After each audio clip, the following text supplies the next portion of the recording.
A guerra entre Rússia e Ucrânia completa 2 anos nesse sábado. O conflito, que já tirou a vida de milhares de pessoas, também já deixou mais de 14 milhões de ucranianos sem casa. Às vésperas dos 2 anos de invasão à Ucrânia, ocorrida em 24 de fevereiro de 2022, a Rússia anunciou a conquista de novos territórios no leste do país vizinho. O avanço ocorreu pouco tempo depois da tomada de Avdiivka, cidade que há meses era alvo de uma grande ofensiva e finalmente foi capturada pelos russos. O confronto pela localidade, a primeira vitória russa importante desde Bakhmut, em maio do ano passado, foi uma das mais sangrentas desde o início da guerra. A nova fase de Putin no conflito contra os ucranianos é preocupante e acende o sinal vermelho em relação a uma possível resolução para a guerra. Até o momento, o presidente da Ucrânia, Volodymyr Zelensky, já arrecadou mais de 1,3 bilhão de reais em ajuda militar e financeira para o país. Mas apesar dos esforços globais e da aproximação dos ucranianos com a OTAN, a situação ainda está longe de ter um fim. As consequências dessa disputa são sentidas por quem menos tem culpa nessa guerra, os civis, especialmente as crianças. A organização Save the Children denunciou recentemente que cerca de 630 mil crianças ucranianas que regressaram para casa desde o início da invasão enfrentam necessidades extremas que colocam em risco a sobrevivência delas. Um porta-voz do Fundo das Nações Unidas para a Infância trouxe um dado alarmante. Ele apresentou um panorama que dá dimensão da qualidade de vida que milhares de jovens enfrentam hoje para sobreviver em meio ao caos. A ONU estima que durante os últimos 2 anos desta guerra, as crianças nas áreas da linha de frente da Ucrânia foram forçadas a passar entre 3.000 e 5.000 horas no subsolo. Isso equivale entre 4 a 7 meses. Buscar segurança contra os mísseis e os drones tem um grande custo para essas crianças. As minhas dezenas de conversas na semana passada com famílias e com psicólogos em Kharkiv e nas áreas da linha de frente deixaram bem claro que a situação em torno da saúde mental se tornou absolutamente devastadora. Segundo a Organização das Nações Unidas, em 2 anos de guerra, mais de 14 milhões de ucranianos, quase 1/3 da população do país antes da invasão, foi forçada a deixar o local onde vivia. Atualmente, cerca de 6 milhões e meio de pessoas vivem em outras nações na condição de refugiados. Nestes 2 anos, a segurança global só se deteriorou. Cada vez mais guerras e conflitos estão surgindo em todo o mundo. Uma das razões para isto é a ferida sangrenta no coração da Europa. Infelizmente, a Rússia ignora a vontade da maioria global.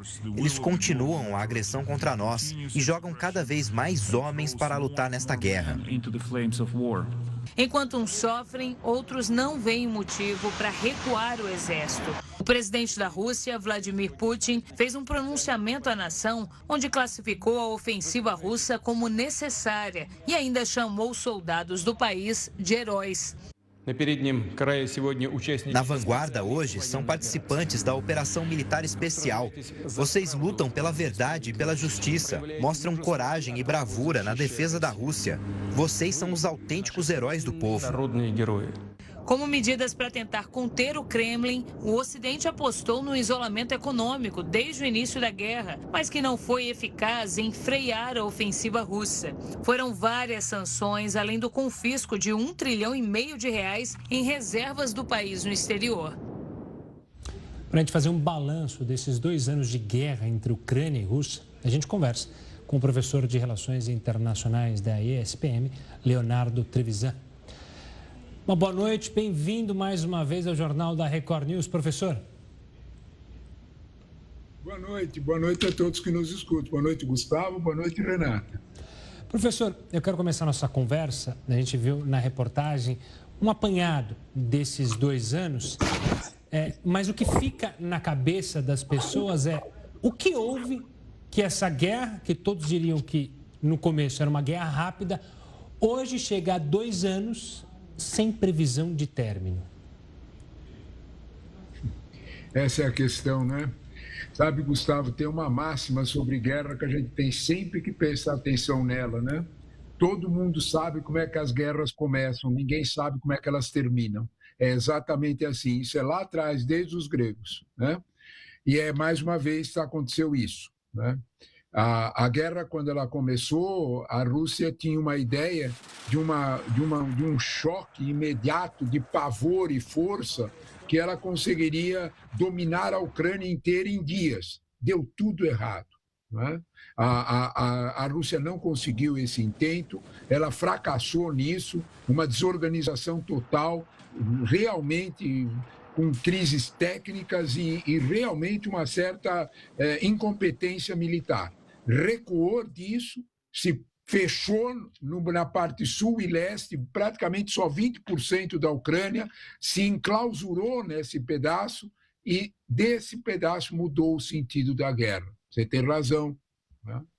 Gustavo, quando você diz o que aconteceu, a guerra começou no ano de 2022 e ela começou nos seus primeiros meses como uma guerra de movimento, em que os dois contendores, as duas frentes, se movimentavam. Os ucranianos tentando avançar para retirar os russos da Ucrânia e os russos fechando uma trincheira.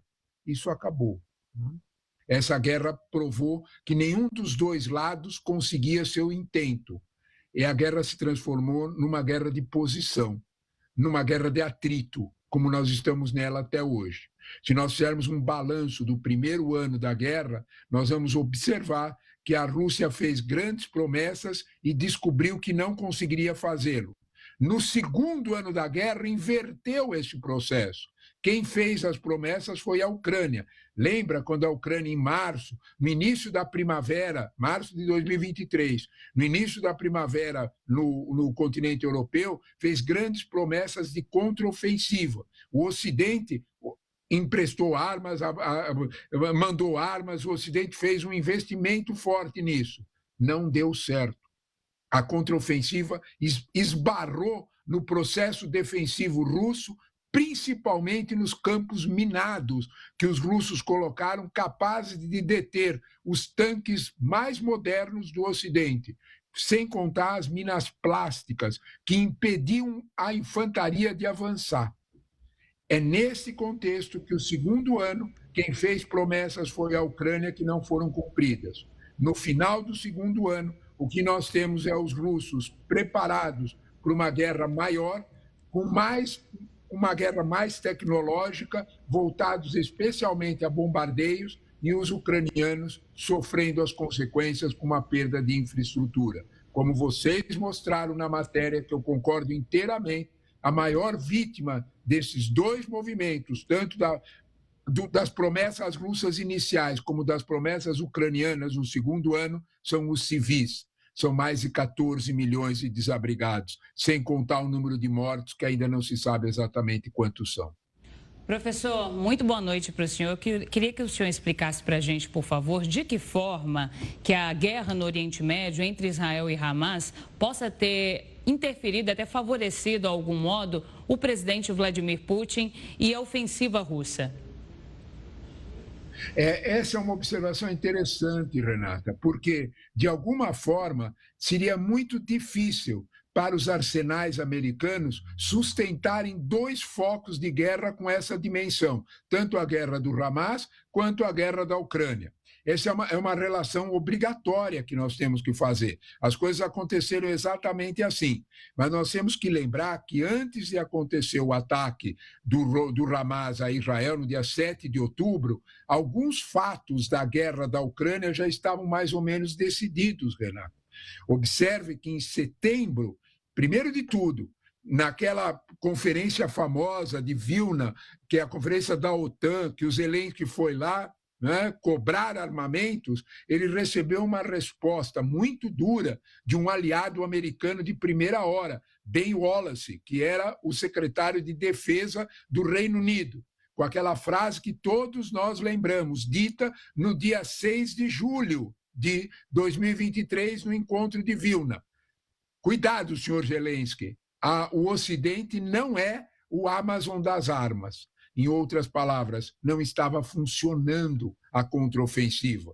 É claro que a guerra do Hamas contra Israel, em 7 de outubro, complicou esse processo, mas ele não foi o processo decisivo da guerra. O processo decisivo da guerra, na verdade, foi uma impossibilidade do exército ucraniano, por causa das minas, por causa do sistema de proteção, dos bombardeios na infraestrutura, de recuperar os 20% de território que estava na mão dos russos e lá continua. Professor, olhando um pouco mais adiante, a gente tem eleições americanas e elas têm tomado conta da agenda de importantes peças desse tabuleiro. O presidente Vladimir Putin, em recentes entrevistas, falou que prefere que Biden vença, apesar de que ele vá trabalhar com qualquer que seja o presidente eleito pela população americana.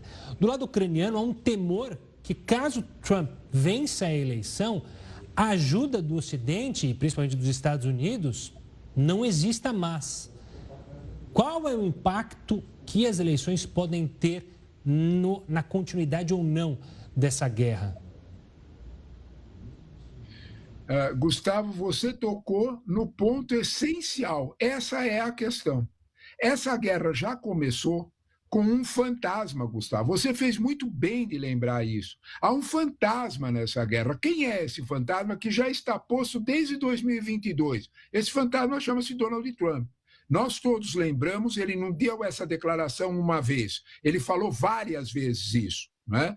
Se eu chegar à Casa Branca, de novo, no dia seguinte, a guerra da Ucrânia acaba. Lembra dessa frase, Gustavo? Todos nós lembramos dela. Você tem toda a razão de fazer essa menção. É claro que há esse fantasma, Donald Trump, o formato com que Donald Trump olha o mundo, ele interfere. Para a gente entender isso, nós precisamos perceber que para Donald Trump e para um certo establishment americano, o que está em jogo realmente, o verdadeiro inimigo dos Estados Unidos, não é mais a Rússia. O verdadeiro inimigo dos Estados Unidos é a China. A China que tem poder militar, a China que tem poder comercial, a China que tem poder tecnológico para disputar primazia, para disputar a hegemonia com os Estados Unidos. Trump tem essa preocupação. Biden, como os democratas, tem uma preocupação ainda de olhar para um contexto maior. Nós temos que, essa tua pergunta, ela é muito importante porque há uma segunda frase de Biden que a gente precisa lembrar sempre. Biden já, a palavra é essa, o verbo é esse.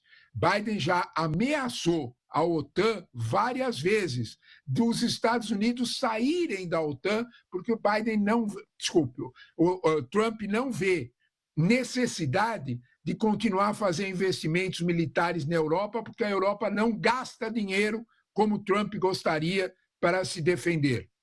Em outras palavras, a guerra da Ucrânia é um divisor de águas no redesenho geopolítico do mundo. Trump, com uma possível vitória de Trump, esse redesenho toma uma direção.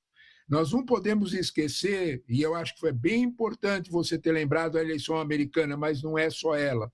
Nós teremos várias eleições no mundo. E uma das eleições importantes para o contexto ucraniano acontece entre 6 e 9 de junho, que é a eleição para o Parlamento Europeu, que, na prática, vai trocar todo o executivo, todo o poder executivo da União Europeia. É possível que tenhamos novas lideranças que tenham outra visão sobre a Ucrânia.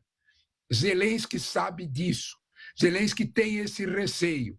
Na prática, os russos também sabem e apertam os bombardeios, como vocês mostraram, porque querem que Zelensky sente na mesa de negociação neste momento, porque não se sabe, inclusive, o quanto Zelensky terá de apoio se a guerra permanecer depois da eleição do parlamento e, principalmente, depois de novembro, com as definições eleitorais nos Estados Unidos. Tá certo. Professor, muito obrigado pela participação aqui conosco. Sempre uma honra tê-lo aqui. Eu é que agradeço as perguntas muito interessantes e o convite que vocês fazem. Boa noite a todos. Boa noite.